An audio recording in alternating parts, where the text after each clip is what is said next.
इसका नाम ही है भारतीय सामाजिक व्यवस्था, इंडियन सोशल सिस्टम। इस इंडियन सोशल सिस्टम में इस किताब में आपकी जो फर्स्ट यूनिट है, फर्स्ट यूनिट का ही फर्स्ट चैप्टर है भारतीय समाज की विविधता में एकता, unity and diversity in India. अब मैंने आपको सैटरडे भी बता दिया था, हालांकि ये चैप्टर आज तो मैं दोबारा रिवीजन करा रही हूँ। रीजन ये है, आपकी पूरी यूनिट भारतीय समाज की विविधता में एकता से संबंधित है। पूरी यूनिट में आपके भारतीय समाज में विविधता में एकता, किस प्रकार विविधताएं पाई जाती हैं और किस प्रकार उस विविधता के होते हुए भी भारतीय समाज में यूनिटी पाई जाती है, एकता पाई जाती है। देखिए, पूरा भारत अगर हम बात करें, पूरा भारत विभिन्न धर्म, भाषा, संस्कृति, रीति रिवाज और अनेकों चीजों से गुथा हुआ है। आज अगर हम भारत की बात करें, भारत एक ऐसा राष्ट्र है जहाँ अनेक धर्मों के, संप्रदायों के, सांस्कृतिक विविधताओं लिए हुए लोग रहते हैं भारत में। Yes, ma'am. है ना, अलग संस्कृति है, अलग खान पान है, वेशभूषा अलग है। पूरे विश्व में अगर आप जाकर देखें, इस प्रकार की विविधता भारत के अलावा किसी भी देश में नहीं पाई जाती। अगर चलिए हम फॉरेन कंट्रीज की बात करते हैं, थोड़ी सी हम जापान की बात करते हैं, हम चाइना की बात करते हैं, हम रशिया की बात करते हैं, हम अमेरिका की बात करते हैं, हम अन्य देशों की बात करते हैं। चाइना के नाम से चाइनीज हमें मेमोराइज हो जाते हैं, चाइनीज है, और वहाँ की भाषा क्या है, चाइनीज लैंग्वेज। वहाँ का फूड चाइनीज फूड, जापानीज भाषा, जापान की बात करें तो जापानीज भाषा, वहाँ का धर्म या जो भी कुछ है, पूरे विश्व में किसी भी देश में आप चले जाएंगे तो वहाँ पे इस तरह की विविधताएं या डाइवर्सिटी नहीं पाई जाती है। सिर्फ भारत एक ऐसा देश है जहाँ अनेक धर्म, संप्रदाय, संस्कृति, भाषा के लोग एक साथ निवास करते हैं। विश्व के बहुत सारे देश, कंट्री, आज अगर हम भारत की बात करें तो जाने ना अनजाने या कहीं ना कहीं भारत ने अपना विश्व में परचम लहराया है, और इसमें कोई दो राय नहीं है। या इस प्लेटफॉर्म में खड़े होके मैं तुम्हें ये बात बता रही हूँ तो कि भारत की तारीफ नहीं कर रही हूँ, तारीफ की बात ही है ये। भारत ने इतने कम संसाधन किसी भी राष्ट्र के पास होते हुए भी, भारत की जनसंख्या बहुत अधिक है, संसाधन उस हिसाब से यहाँ मौजूद नहीं है। भारत को तुम एक घर जैसे मानो, जैसे एक घर है, एक परिवार है, उस परिवार के पास संसाधन नहीं है, खूब सारे अभावग्रस्त जिंदगी जी रहा है, लेकिन वो अपनी आइडेंटिफिकेशन, अपनी पहचान पूरे मोहल्ले के परिवारों में बनाए रखता है। तो हम इस ग्लोबल विलेज की बात करें, तो पूरे विश्व की धरती की बात करें, तो भारत ने पूरे विश्व में अपना परचम आज लहराया है। बहुत सारे रीजंस हैं और उन्हें हम नकार नहीं सकते। आज हम जिस जीवन शैली को जी रहे हैं, हम सब शिक्षा, आप लोग शिक्षा ग्रहण करने इस क्लासरूम में आए हैं। या आपकी बेटा फीस कितनी होगी आपकी? आपने फीस दी है एडमिशन की? 1500 रुपये, ठीक है, बहुत अच्छी बात है। क्या आप जानते हैं, अगर आप विश्व के किसी भी देश में ग्रेजुएशन करने जाएंगे तो आपको कितनी फीस देनी पड़ेगी? नहीं पता है। आपको फीस लाखों में देनी पड़ेगी। आप कुछ मात्र चंद 100 रुपए में एडमिशन लेके इस सरकारी संस्था में पढ़ रहे हैं, और यह कहते हुए कोई दो राय नहीं है कि ये जो फीस है या यहाँ पे जो चीजें मौजूद हैं, आप जिस सामान को, सब्जी को खरीदने जाते हैं, जो जिस दाम में मिल रही है, क्या आपने पता किया विश्व में वो सब्जी या चीज किस दाम में मिलती है? सब्जियां महंगी होती है और नॉन वेज सस्ती होती है। बिल्कुल सही बात। अगर मैं तुमसे ये सब बात, तुम कहोगे मैडम ये क्यों बात कर रही है? क्योंकि आज हम बात कर रहे हैं भारतीय समाज की विविधता में एकता की। तो आज हमें प्राउड होना चाहिए। बहुत से लोग कहते हैं अरे क्या रखा है भारत में, चलते हैं विदेश में। तो जाइए विदेश में, जाके रहिए वहाँ पे, वहाँ के लाइफस्टाइल को यदि आप देखेंगे। मेरी छोटी सिस्टर सॉफ्टवेयर इंजीनियर है, वो बहुत इंटेलिजेंट है, उसकी कंपनी आए दिन उसको फॉरेन कंट्रीज भेजती है। हाल ही में वो जर्मनी, यूरोप और लास्ट उसका ट्रिप था साउथ अफ्रीका का, अभी मार्च में साउथ अफ्रीका से आई है। जब वो वापस आती है ना तो प्लेन से ही कहती है मेरे लिए दाल चावल बना देना। अपने खाने, इवन जब वो एक प्याज, उसका सैलेड खाने का मन हुआ तो वो मॉल में गई एक प्याज लेने के लिए। प्याज 150 रुपये की एक प्याज मिली उसको मॉल में। आप जानेंगे कीमत 150 रुपये की एक छोटी सी प्याज मिली है। कहना बहुत आसान है, अरे भारत में धक्का ही क्या है, भारत में क्या है ऐसा। तो जिस शिक्षा से हम शुरू करें और यदि इसको ले जाते करें तो रात हो जाएगी। मैं यहाँ कोई गाथानी नहीं गाने आई हूँ, लेकिन तुम्हें वास्तविकता से परिचित कराने आई हूँ, क्योंकि मैंने भी कुछ उदाहरणों से मुझे भी आभास हुआ, क्या वास्तव में इतना महंगा है वहाँ पर, क्या पानी इतना महंगा मिलता है। हमारे यहाँ तो पानी नल में आता है, हम तो ऐसे ही लेके पी लेते हैं। पानी हजारों रुपए में बिकता है, ये तो हमें नहीं पता था। ऐसे तो हम जानते ही नहीं थे कि पानी से सस्ती वहाँ शराब बिकती है, बियर वहाँ ज़्यादा सस्ती मिलती है। लेकिन भारत में जो सब्जी, फल, खाने के सामान, जो आप कपड़े लेके आते हैं, चंद 100 रुपये में आप अच्छी सी साड़ी, अच्छी सी ड्रेसेस बना लेते हैं। साथ ही साथ कुछ चंद रुपयों में आप ट्रैवल कर लेते हैं, ट्रेन से, बस से कहीं भी पहुंच जाते हैं। चंद रुपयों में आप यात्राएं कर आते हैं, चंद रुपये में शॉपिंग कर लेते हैं, चंद रुपये में खाना भी खा लेते हैं। तो ये सब चीजें क्या हैं, ये सब चीजें हमें सहज ही आभास करा रही है, या वो हमें गर्व कराने वाला प्राउड मोमेंट फील करा रही है कि हम भारत के निवासी हैं। तो आज हम यही भारत की बात करने जाएंगे कि भारतीय समाज की विविधता में एकता। आज भारत जो है, मैंने कहा ना, विश्व में अपना परचम लहराना है, क्योंकि देशों के पास नई नई टेक्नोलॉजी है, बहुत संसाधन हैं, तेल के कुएं हैं जिन्हें बेच के वो अथाह अमीर बनते जा रहे हैं। ऐसे ऐसे यूरेनियम के भंडार हैं, हमारे पास ऐसा कोई भंडार नहीं है जिसे हम विदेशों को बेचें और अमीर बन जाएं। हाँ, हमारे पास क्या है, हमारे पास अपनी मेहनत है। हम अपनी मेहनत, जो सर्विस इंडस्ट्री, सेवा, जो सर्विस इंडस्ट्री विश्व में अपना परचम लहरा रही है, भारत के जितने व्यक्ति सर्विस प्रोवाइड करा रहे हैं विश्व में, उसकी कोई सानी नहीं है। भारत के पास अपनी जो सांस्कृतिक, अपनी लोक कला, अपनी जो हैंडीक्राफ्ट है, वो विश्व में बेचे जा रहे हैं। मैंने कल तुम्हें बताया था, कल मैं तुम्हें वर्ण व्यवस्था पढ़ा रही थी, तो मैंने तुम्हें कहा था गूगल पे सर्च करना चमार ब्रांड। करा किसी ने? नहीं करा, भूल गए, भूल जाते हो। तुम देखो तो सही कि मैडम जो तुम्हें इस प्लेटफॉर्म से बता रही है, कहीं झूठ तो नहीं बता रही है। जाके सर्च तो करना, ये सब ब्रांड जाके तो देखो कि वास्तविकता कहाँ है। हम इस क्लासरूम के दायरे तक सीमित हैं और वास्तव में विश्व में हम लोग कहाँ पहुंच चुके हैं। तो इस चीज को हमें जानना होगा। तो ये सब भारतीय समाज की विविधता में एकता है। एक क्वेश्चन आता है, भारतीय समाज की विविधताएं बताइए। भारतीय समाज की सामाजिक सांस्कृतिक विविधता, एक क्वेश्चन आता है एग्जाम में। रटने की जरूरत नहीं है आपको इस क्वेश्चन को कि आप रटेंगे, किताब से पढ़ेंगे तब जाके देखने जाएंगे। आप मात्र इन कुछ जो ये पॉइंट्स है इनको याद रखेंगे। इन पॉइंट्स को यदि आपने याद रख लिया तो आपने एक पूरा लॉन्ग क्वेश्चन कर लिया। क्वेश्चन आएगा, भारतीय समाज की सामाजिक सांस्कृतिक विविधता बताइए कि भारत में किस प्रकार सामाजिक और सांस्कृतिक विविधता पाई जाती है। सबसे पहले भाषा की विविधता।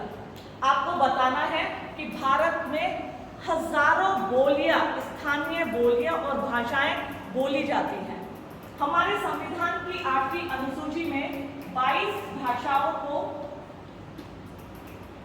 मान्यता दी गई है। 22 भाषाएं पूरे भारत की ऐसी हैं जिन्हें संविधान की 8वीं अनुसूची में शामिल किया गया है, और इसके अतिरिक्त हजारों ऐसी स्थानीय और भाषाएं ऐसी हैं जो विश्व में अपना परचम लहरा रही हैं।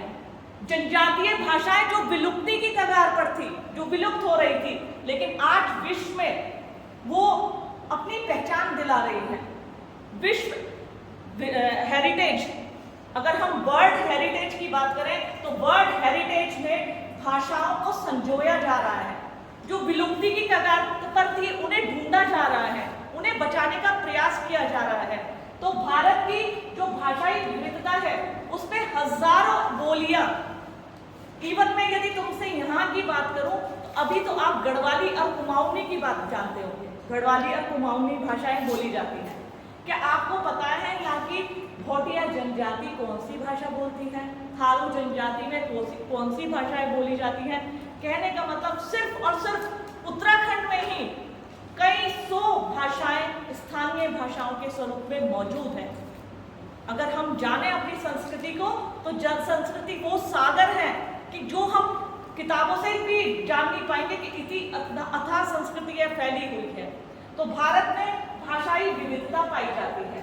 हमारा हिंदी, बंगाली, गुजराती, मराठी, कितनी सारी भाषाएं हैं, कितनी सारी बोलियां हैं जिनको हम बोलियां मतलब बोलते हैं, भाषाओं को जानते हैं। इसी प्रकार प्रजातीय विविधता भारत में पाई जाती है। अगर हम विश्व की बात करें, प्रजातियां मुख्य तौर पर 3 होती हैं: प्रोटो ऑस्ट्रेलियाड, मंगोलियाड और नीग्रियाड। ध्यान देना, प्रोटो ऑस्ट्रेलियाड जितने भी हम कहते हैं फॉरेनर्स बहुत गोरे होते हैं, दूर से ही हम पहचान जाते हैं उनके सुनहरे बालों को देखकर, उनके फेस को देखकर कि ये तो अंग्रेज है। हम उन्हें अंग्रेज या वो फॉरेनर्स बोलते हो। कहीं हम इंडिया में घूमने जाते हैं, ऋषिकेश जाते हैं, तो बहुत सारे फॉरेनर्स को हम देखते हैं कि शायद अरे ये तो इंडिया की नहीं है।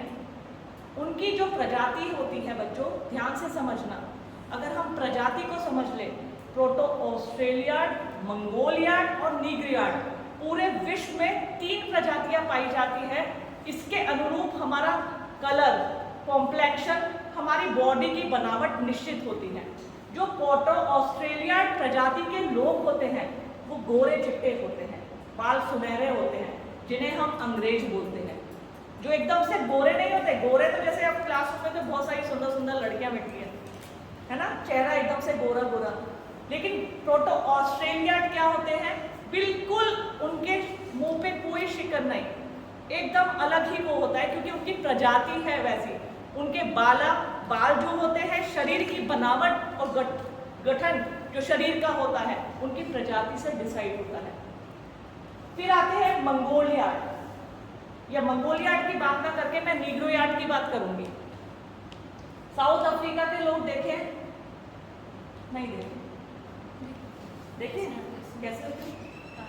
एकदम काले, काले नहीं एकदम काले, है ना। बाल कैसे होते होंगे? घुंघराले। ध्यान देना मेरी बात पे।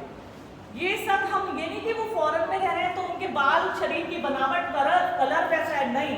इसका टोटली इफेक्ट है हमारी प्रजाति पर। मैंने बताया ना, प्रजातियां 3 होती हैं: प्रोटो ऑस्ट्रेलियाड, मंगोलियाड और नीग्रोयाड। प्रोटो ऑस्ट्रेलियाड जो सफेद लोग होते हैं, सुनहरे बाल होते हैं, लंबे, शरीर गठा हुआ और हाइट उनकी अक्सर लंबी पाई जाती है। नीग्रोयाड जो होते हैं बिल्कुल स्याह काले होते हैं एकदम से, बाल उनके घुंघराले होते हैं, शरीर लंबा चौड़ा फुर्तीला होता है उनका, और शरीर मोटा जाता होता है नीग्रोयाड का। और जो इन दोनों का मिक्सचर होते हैं, प्रोटो ऑस्ट्रेलियाड और नीग्रोयाड का मिक्सचर कहलाते हैं मंगोलियाड। इंडियंस ना तो एकदम काले होते हैं ना एकदम सफेद होते हैं। इंडियंस जो होते हैं पीलेपन के लिए होते हैं, जिसे पीत बोलते हैं, वो आते हैं मंगोलियाड में। मंगोलियाड में प्रोटो ऑस्ट्रेलियाड और नीग्रियाड इनका मिक्सचर रहता है। तो पूरे विश्व में अगर तुम्हें देखें तो प्रजातियों को डिवाइड करो। अब अगर मैं तुमसे पूछने लगूं, बच्चों बांग्लादेश के लोग कौन सी प्रजाति के होंगे? प्रोटो ऑस्ट्रेलियाड, मंगोलियाड या नीग्रियाड? मंगोलियाड। ठीक है, समझ रहे कैसे? मैं पूछने लगूं पाकिस्तान के लोग कैसे हैं? प्रोटो मंगोलियाड। अगर मैं तुमसे पूछने लगूं यूरोप के लोग, प्रोटो ऑस्ट्रेलिया। वेरी गुड, तुम पहचान गए। हम सहज ही आभास कर पाते हैं किस देश में अब किस प्रजाति के लोग निवास करते हैं। हमारे भारत में मंगोलियाड यानी पीत प्रजाति के लोग निवास करते हैं। लेकिन बच्चों अगर मैं तुम्हें बता दूं, भारत में यहाँ पे बोला गया है प्रजातीय विविधता पाई जाती है। प्रजातीय विविधता कैसे? अगर तुम कश्मीर या ईस्टर्न की बात करें तो कहीं ना कहीं वो प्रोटो ऑस्ट्रेलियाड के करीब है। देखा ना, कश्मीरी लोग बहुत सुंदर होते हैं, बहुत उनका रंग एकदम से चेहरा निखरा हुआ होता है, तो कहीं ना कहीं वो प्रोटो ऑस्ट्रेलियाड से की तरह ही होते हैं। और यदि मैं तुम्हें भारत के जो ये मैदानी एरिया की बात करूं, यहाँ मंगोलियाड पाए जाते हैं। और यदि मैं साउथ की बात करूं तो वो साउथ के लोग नीग्रोयाड के नजदीक माने जाते हैं। तो भारत में प्रजातीय विविधता पाई जाती है। कैसे, वो आप डिफाइन करते हैं, ठीक है। ऐसे ही आता है धार्मिक विविधता। देखिए, भारत में सिर्फ मात्र अगर हम बात करें भाषाई विविधता नहीं है, प्रजातीय विविधता नहीं है, भारत में पाई जाती है धार्मिक विविधता। और भारत का सबसे पुराना धर्म कौन सा है? जीके का क्वेश्चन पूछ रही हूँ इस समय मैं। ये तुम्हारे कंपटीशन पीसीएस के एग्जाम में पूछा गया था कि भारत का सबसे प्राचीन धर्म कौन सा है। नहीं जानते? तभी कह रही हूँ क्लास को मन लगा के पढ़िए, बातें मत करिए। सनातन धर्म। सनातन धर्म जो है भारत का सबसे प्राचीन धर्म है। आज भारत में हिंदू, मुस्लिम, सिख, ईसाई मात्र यही धर्म नहीं, सनातन धर्म, जैन धर्म, बौद्ध धर्म, पारसी धर्म, विभिन्न धर्मों के लोग जो हैं निवास करते हैं। तो इस प्रकार भारत में धार्मिक विविधता पाई जाती है। धार्मिक विविधता के साथ साथ भारत में क्षेत्रीय विविधता भी पाई जाती है। रीजनल डाइवर्सिटी इसको बोलते हैं, क्षेत्रीय विविधता। भारत में कितने राज्य हैं बच्चों? और कितने संशासित प्रदेश हैं? तभी तो कह रही हूँ जीके पढ़ो, अपनी नॉलेज को सुधारो। देखिए, अगर हम रीजनल्स की बात करें, रीजन्स, क्षेत्र, अक्सर जो रीजन क्षेत्र है, क्षेत्र भारत के पूरे भारत में, जैसे Bihari region, Bengali region, Gujarati region, ठीक है, इसी प्रकार पंजाबी, हरियाणवी, हरियाणा के रहने वाले हरियाणवी, हम तो क्या कहते हैं, हरियाणा के रहने वाले हरियाणी, पंजाब के रहने वाले पंजाबी, ठीक है, हिमाचल के हिमाचली, उत्तराखंड के उत्तराखंडी। कहीं ना कहीं हमारे जो रीजन्स है, रीजन्स हमको अलग अलग करते हैं। रीजन का मतलब क्या है? रीजन को उसकी स्थानीय भाषा, बोली, संस्कृति के आधार पर विभिन्न राज्यों में विभाजित कर दिया गया था। 1953 में जो राज्यों के बंटवारे के लिए वो बनी थी समिति, तो उन्होंने कहा था भाषा के आधार पर हम क्षेत्रों का बंटवारा नहीं करेंगे। लेकिन भाषा के आधार पर सबसे पहला बनने वाला राज्य कौन सा था? जीके का क्वेश्चन। भाषा के आधार पर भारत का सबसे पहला बनने वाला राज्य आंध्र प्रदेश। अपनी जीके स्ट्रॉन्ग करो, आगे कंपटीशन देने जाना है तुम सबको। तो सीमाओं के आधार पर जहाँ जिस बोली, जिस भाषा, जिस संस्कृति के लोग रहते थे, उस क्षेत्र को विभिन्न राज्यों में सीमांकित कर दिया गया। तभी तो हम बंगाली, गुजराती, महाराष्ट्रियन, मराठी, इनकी सब बात करते हैं। तो भारत में उसके साथ साथ क्षेत्रीय विविधता भी, रीजनल डाइवर्सिटी भी पाई जाती है। इसी प्रकार जातीय विविधता। कल मैंने आपको क्या पढ़ाया था? वर्ण व्यवस्था, वर्ण सिस्टम। वर्ण व्यवस्था में जो था ब्राह्मण, क्षत्रिय, वैश्य, शूद्र, हिंदू धर्म में 4 वर्ण पाए जाते हैं। वर्ण के अंदर ही इन्हीं वर्णों के आधार पर विभिन्न जातियां पाई जाती हैं। ब्राह्मणों की अगर हम देखें, बहुत सारी जाति है, क्षत्रियों की बहुत सारी जाति है, वैश्यों की बहुत सारी जाति है, इसी प्रकार शूद्रों की बहुत सारी जातियां हैं। भारत में विभिन्न धर्मों के साथ साथ विभिन्न जातियों के लोग भी निवास करते हैं। अगर हम कहें कि शर्मा, दीक्षित, और यहाँ पे अगर हम बात करें पहाड़ में कौन कौन लोग पंडित उस श्रेणी में आते हैं, बताओ जरा।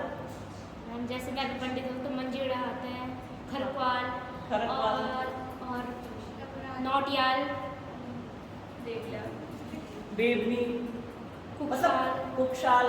कहने का मतलब है तो ब्राह्मण से ही रिलेटेड, ब्राह्मण वर्ण से, लेकिन उनमें सब कैटेगरी डिवाइड की गई है जिन्हें जातियों का नाम दिया गया है। और ध्यान देना, हम अपने नाम के आगे जो ये शब्द कुक्षाल सुनते हैं, ये उपजातियां हैं, सब कास्ट में है ये हमारी, ये भी जाति में नहीं आती, ये भी सब कास्ट में डिवाइडेड है, उपजातियों में, ठीक है। इसी प्रकार भारत में जाति विविधता के साथ जनसंख्या संबंधी विविधता पाई जाती है। जनसंख्या संबंधी विविधता को हम क्या कहेंगे? जैसे भारत की जो जनसंख्या है उसमें महिला पुरुष की संख्या, बच्चों की संख्या, फिर महिला पुरुष का अनुपात, फिर उनकी साक्षरता का अनुपात, फिर ग्रामीण और शहरी क्षेत्रों में निवास करने वाले व्यक्तियों की संख्या, जनसंख्या की विविधता बोलते हैं इसको। ध्यान से फिर से रिपीट कर रही हूँ, जनसंख्या संबंधी विविधता से तात्पर्य है महिला पुरुष की जनसंख्या, फिर उनकी साक्षरता का प्रतिशत, फिर गांव और शहरी क्षेत्रों में निवास करने वाली लोगों की संख्या, महिला पुरुष का लैंगिक अनुपात, बच्चों की संख्या, बच्चों का साक्षरता प्रतिशत, युवाओं की संख्या, युवाओं का साक्षरता प्रतिशत। तो इस प्रकार भारत में जनसंख्या संबंधी विविधता भी पाई जाती है। और वेरी इंपॉर्टेंट आता है अब जलवायु संबंधी विविधता। तुम्हें लगता है भारत का मौसम कैसा है? पल में तोता पल में मासा, इस बालम का विश्वासा, एक मुहावरा है। पल में तोता पल में मासा, मतलब पल पल में बदल जाता। आजकल क्या हो रहा है? कल शाम बारिश आई थी तुम्हारे यहाँ? है? हमारे यहाँ तो आई थी। कल 3 बजे के आसपास अचानक यहाँ सिद्धबली के पास मौसम बदला, जो इधर एरिया है, और तुरंत बारिश होने लगी। कहने का मतलब भारत से, अभी की बात नहीं कर रही हूँ, भारत का जो मौसम है वो सर्दी गर्मी बरसात इन 3 भागों में डिवाइड है ना। और ऋतुओं की बात करें तो बहुत सारी ऋतु पाई जाती है। अगर मैं तुमसे अगर फॉरेन कंट्रीज की बात करूँ, या तुम्हें जानकारी होगी, क्या तुम्हें जानकारी है कुछ देश ऐसे हैं जहाँ कभी रात नहीं होती? क्या तुम ऐसा जानते हो? कुछ महीने दिन होता है, कुछ महीने रात, पता है? क्या तुम्हें पता है किन्हीं देशों में दिन इतना लंबा है कि रात 3 घंटे की होती है? अच्छा, सब जानते हो? नहीं जानते हो? आप लोग पढ़ते तो हो, पर जो चीज पढ़नी है वो नहीं पढ़ते। देखो, अगर हम देखें जलवायु संबंधी विविधता, आज हम भारत की बात करते हैं। इवन तुम्हें पता है कि विश्व के कुछ ऐसे देश हैं जहाँ नदियां हैं ही नहीं। भारत में कितनी नदियां हैं? भारत में असंख्य नदियां हैं, जिनकी गिनती नहीं की जा सकती। चाइना में भी असंख्य नदियां हैं। विश्व के ऐसे देश भी हैं जहाँ नदियां ही नहीं हैं, जहाँ पानी ही नहीं है। वहाँ नदियां नहीं होती, वहाँ पानी कैसे आता है? वहाँ पानी एक बहुत बड़ी समस्या है। लेकिन अगर मैं भारत की बात करूं, भारत का जो वेदर है, भारत जिस विषुवत रेखा पर है, यहाँ सर्दी भी होती है, गर्मी भी होती है, बरसात भी होती है, जिस कारण आप आम भी खा पाते हैं। यहाँ पर गर्मी में खूब आम का लुत्फ भी उठा सकते हैं। यहाँ धान की फसल भी होती है, यहाँ गेहूं की फसल भी होती है। आप इतना तो जानते होंगे कौन सी फसल किस ऋतु में होती है।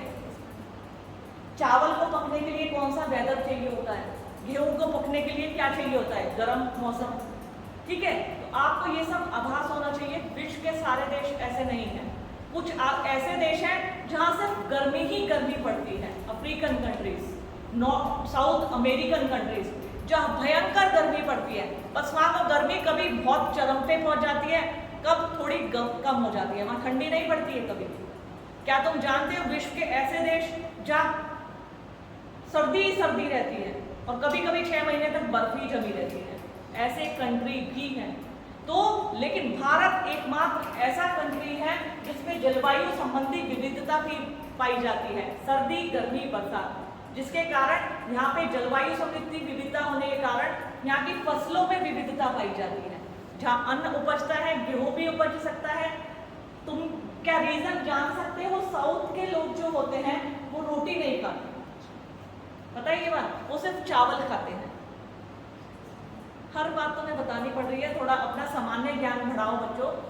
साउथ में गेहूं की फसल नहीं होती है क्योंकि वहाँ गर्मी इतनी ज़्यादा पड़ती है कि गेहूं को जब बोने का समय होता है तब थोड़ा मौसम ठंडा होना चाहिए, तब गेहूं अंकुरित हो पाता है। साउथ में गेहूं नहीं होता, इसके कारण वहाँ लोग रोटी नहीं खाते हैं।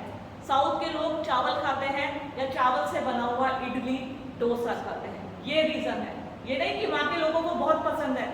देखो, जो चीज़ हमारे व्यवहार में शामिल हो जाती है, हमें गेहूं नहीं मिलेगा तो हम चावल को ही अपनी आदत में शामिल कर लेते हैं। तो इस प्रकार पूरे भारत में जलवायु संबंधी विविधता पाई जाती है।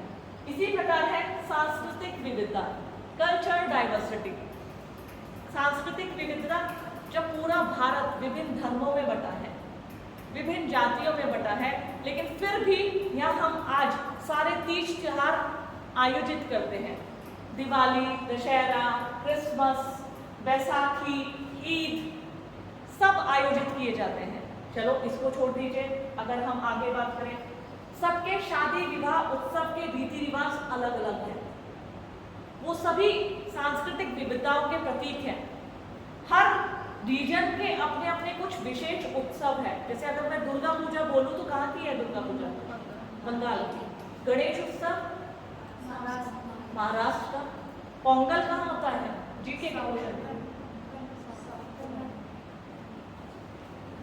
देखो अब मैं तुम्हें कम बताया करूंगी, अब तुम पढ़ेंगे, सब लोग पढ़ा करोगे, जीके पढ़ा करोगे।